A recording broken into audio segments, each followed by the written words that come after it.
Happy birthday, Mom. You know, you're not the easiest person in the world to get a gift for, but since I know that you love technology and you're really the tech support for so many people, I thought I would give you these top 10 iPhone tips and tricks. Now, I'm going to be recording it on an iPad, but all the tips that I'll show you will work on your iPhone or your iPad. Enjoy. Have you ever found yourself waiting for an email from a certain person? Maybe it's an attorney or a friend. You don't want to keep checking your email, but there's no notification. You don't want to have notifications on for every single email. Well, this is where VIP comes in handy. If you touch the person that it's from and then add to VIP, it'll put a star next to their name, and then you can get a notification anytime you have an email from them, but not from everybody else.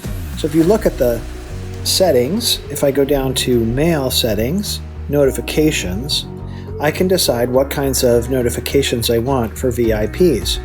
So that might be a banner, you might want something on your lock screen, or both. This next tip is for when you forgot to bring your glasses, but you want to know what something says on the screen. It's called Speak Selection. To find Speak Selection, go to Settings and type in the search Spoken Content.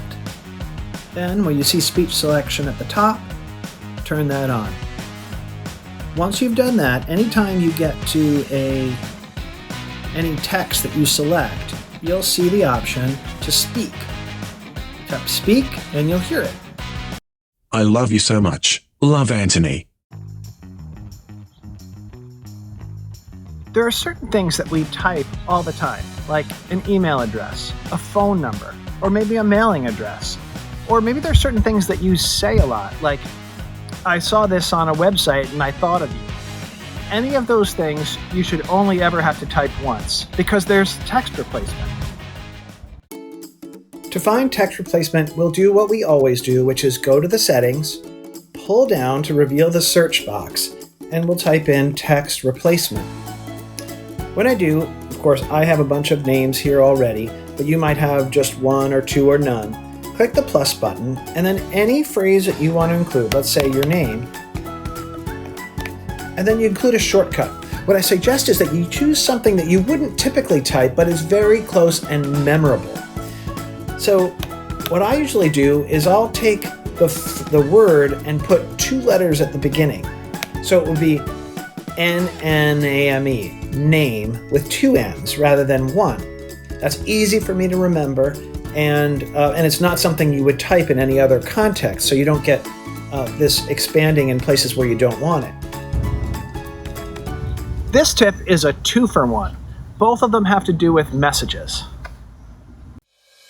The first messages tip in our 2-for-1 is revealing the exact time that a message was sent in a thread of messages that were all received in the same day. You see, normally all you can see is the date and time that the first message was sent. But if you wanted to find out when other messages were sent, just touch any one of the messages and pull it over to the left, and it reveals the times of all the other messages. The next messages tip is about threaded replies. You know how sometimes you're receiving a whole bunch of messages, but you want to reply to one that happened much earlier? Well, you can do that. Let's say I want to reply to this message that says, "That's so sweet that you're there." I can tap, hold, and then reply just to that message. The screen blurs and I can reply. Yes. When I send it, it's not private to that person, in that other people in the group can still see it, but that person will know that there's a message just for them, and they'll know which message I'm replying to. Does it bother you when Siri mispronounces the name of someone you love? Like Laura Jeter? Well, you can fix that. Learn to pronounce Laura Geiter. Okay, let me hear how you say the name. Laura Okay, thank you. Which pronunciation is it okay for me to use? So now it's asking me to choose which way I want to pronounce it. So I'll try one. Laura. That sounds fine. So I'll select that one. Okay, let me hear how you say the name. Guider. Okay, thank you. Which pronunciation is it okay for me to use? Kiter. Kiter? Kiter. No, don't have it. Guider. Bingo. I'm going to select that one. Okay, I'll remember how to pronounce Laura Guider from now on. Don't you hate it when your phone nags you to give a rating to an app? You're just trying to use it. Well, there's an app for that. To turn off requests for reviewing apps, go to Settings, search for App Store. When you get to the App Store, where you see in-app ratings and reviews, it is on by default. Just turn it off, and voila! You'll stop getting those notifications. When you're trying to take pictures, it's hard enough to hold the camera steady without having to touch the screen and try to keep it still.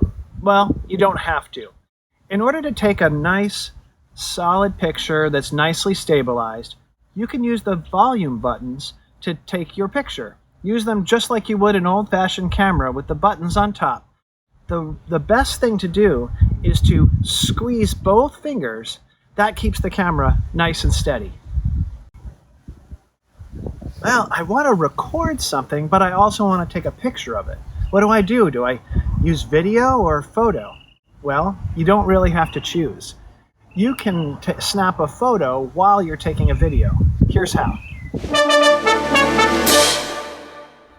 Apple has shown real commitment to making the Notes app more and more useful. Here are 2 tips for using Notes effectively. The first Apple Notes tip is that you can pin a note so that you can easily find it later. Let's say you have a really important note like this one, but you have a whole list of them, and you want to make sure that you can find this particular one later. Go to the upper right-hand corner where you see the 3 dots and click Pin Note. When you pin it, as you can see now, it goes to the top, so you can always find it later. This last Apple Notes tip requires you to go into Settings to get things ready. So go into Settings, search for Notes. When you get to Notes, go to Password. There you can set up a password that's specific for locking and unlocking your notes. You can choose to have Face ID also unlock or lock your notes. I like to have it do that, but it's up to you. If you've already set one of these in the past and don't remember it, no problem. Just use the Reset Password button. But if you do know it or you haven't set it yet, you'll set it right here. Once you have that all set up, then it's really easy to use locking a note. You just go to the upper right, look for the 3 dots, click Lock, and a lock has been added. Now that note is not yet locked. Obviously, you can see it's wide open. When I want to lock it, let's say I'm done using it and I just want to lock it up. So I'll look at the top of the screen where that little padlock, which is right now unlocked, and then lock it up. And then that note is locked. So anybody who came to your iPad would not be able to open it without either your face or your Notes password. Well, because it's your birthday, I'm going to give you a bonus tip. This tip is kind of secret because it doesn't have to do with the front of your phone, but the back of your phone. So you can't tell anybody. This tip only works on an iPhone. As of right now, it doesn't work on an iPad, and you have to have an iPhone 8 or later. But if you do, and Mom, I know you do, you can search for Touch under Accessibility. And when it takes you to Touch, scroll all the way down to the bottom and look for Back Tap and turn it on. You see, I have my Back Tap set to take a screenshot whenever I tap the back of my screen, but there's a bunch of other things you can have it do too. You could have it quickly mute things, for example, or you could have it turn the volume up or down. or you could launch Siri just by touching the back. I take screenshots a lot, so I like to have that there conveniently. In a future video, I'll also show you how you can have these taps launch a whole lot of other things using shortcuts. Oh, happy birthday, Mom. I hope these tips have been helpful to you, and I hope you'll pass them on to other people. I love you.